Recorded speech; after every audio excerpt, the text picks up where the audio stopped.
right? So fear tells you, hey, if you say that to that girl, she's gonna know she has you, and she'll never really be attracted to you if she knows how much you attracted to her. Don't say that. No, how we get her is when she walks by, ignore her. It's like popping on your shoulder. Fear tells you dumb shit like that, right? Yep, that is true. Fear will tell you dumb stuff like that. Welcome to my channel. I figured out another way that works for me to contribute more content to the world in a way that I can enjoy, and hopefully you guys can as well. For those who follow me already on Instagram or are friends with me on Snapchat already, you see me going on these walks in the morning, in the early day, and I'll post about a 1-minute snippet of the book that I'm reading, and on days that I really feel good, I'll put a little summary of what the author is saying in that snippet, allowing you guys to start your day with some high vibration, some great energy, some consistency, some great words, some visual stimulation, and some audio stimulation that isn't controlled by the mass population that just votes on. This is the most popular imagery and sound that's gonna drive the most commercial ad revenue, so let's all tune into this station. Other than that, thank you for tuning in. It's your boy Rizzo. I loved Will Smith's speech. He continued talking about his daily confrontation with fear. How he uses an extreme example of skydiving. So that first example we just watched was talking about with a girl or whatnot. But he uses an extreme example later in the speech about with skydiving, actually. I think it was absolutely necessary because, one, he can do it. He's a great actor. He's a great storyteller. So why not go extreme? He talks about how him and his friends agreed to go skydiving on a drunken night, and they were kind of bluffing, but now the night before, he's laying in bed and he's feeling terrified, and he's imagining what it's like to jump out of this plane.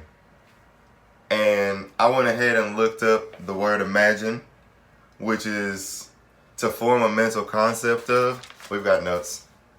I'm not hiding my notes. To form a mental concept of, or to suppose or assume.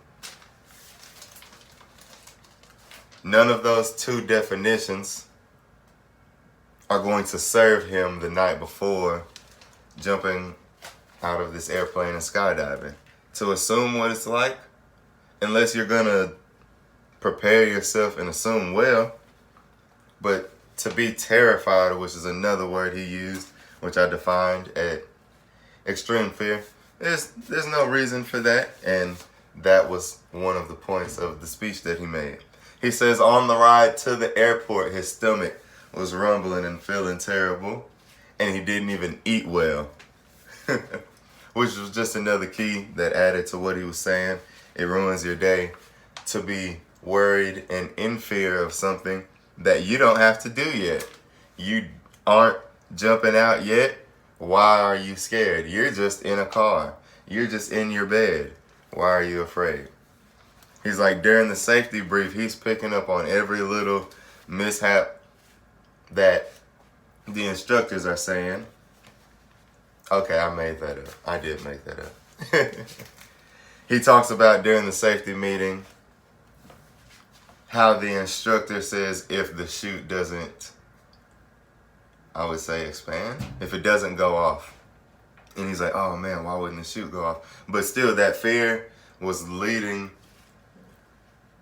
Will and the example us in the situation to be wondering why the chute wouldn't go off, rather than just enjoy it, because you're not jumping yet. So why are you wondering why the chute wouldn't go off? Because you're just at the safety brief. And I underlined every different location he was at. I felt like that was important, like in bed the night before, the ride to the airport, during the safety brief. I feel like each of these locations is really important because that adds to the reason of not being in fear.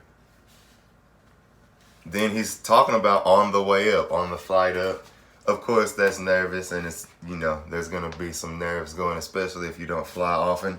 Will Smith, you probably fly more than I do.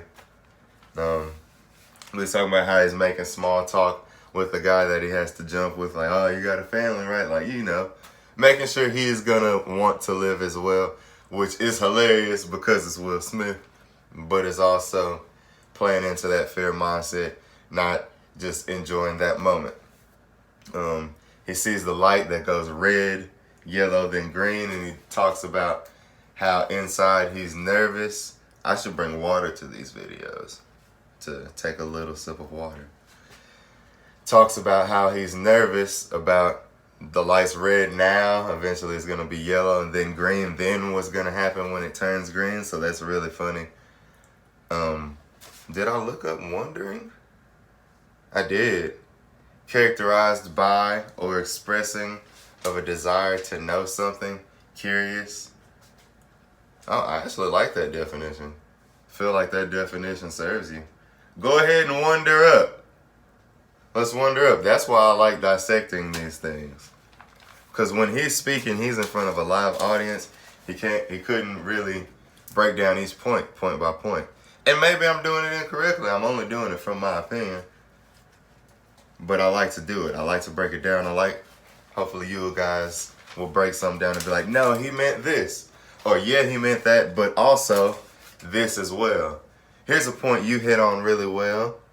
And consider this. Things like that. That's why we're breaking down what we're not talking about. What a normal, I don't want to say he's not a normal person, but we're not talking about what someone who hasn't achieved a lot of great things is talking about. We're breaking down one of the greatest performers and contributors and philanthropists and producers of our generation, and I'm talking about if you were born anywhere from 1980, really 1975 up until right now. He's still producing films to this day. And then bang, the light turns green and he realized he's never been in an airplane with the door open. Never been in an airplane with the door open. I'm from Houston. Got a nice sleigh. So the wind's rushing, of course that heart's racing. And people are going. And he says he gets up to the edge and he looks down into death. And that's another thing I want to touch on. What is death? Why is death to be feared?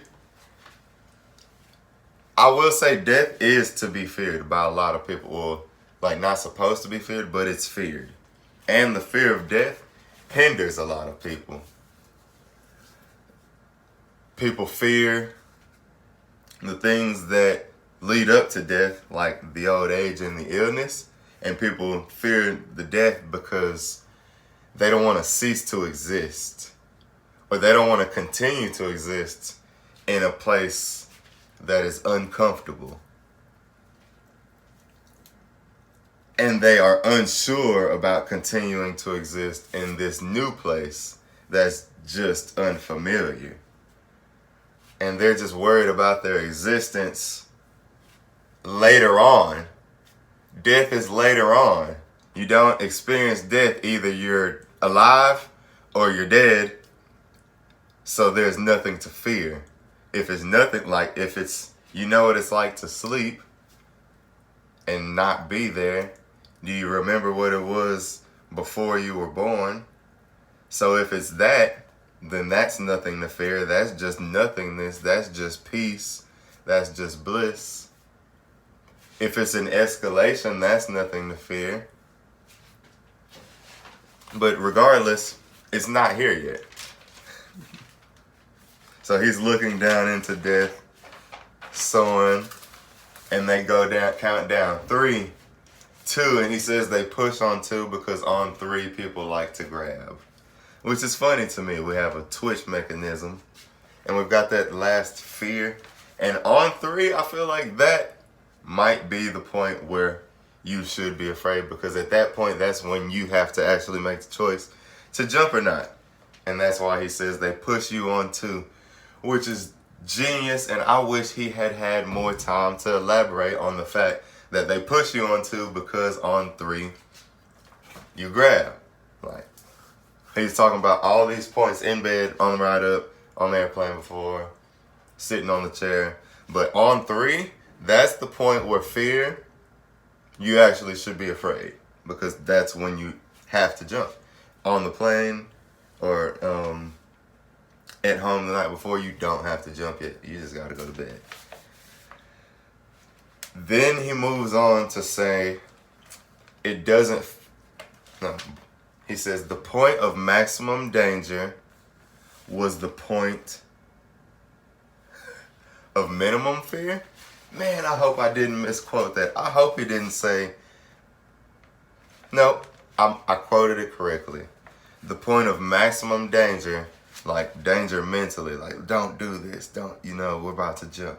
The point of maximum danger was actually his point of minimum fear, because he says it doesn't feel like falling. You're held up by the wind and you're flying. And he says you just reach this pure bliss. And Will says, why are you scared in bed the night before? Why are you scared in the car? Why at breakfast? You're not even on the plane yet. You don't have to jump yet.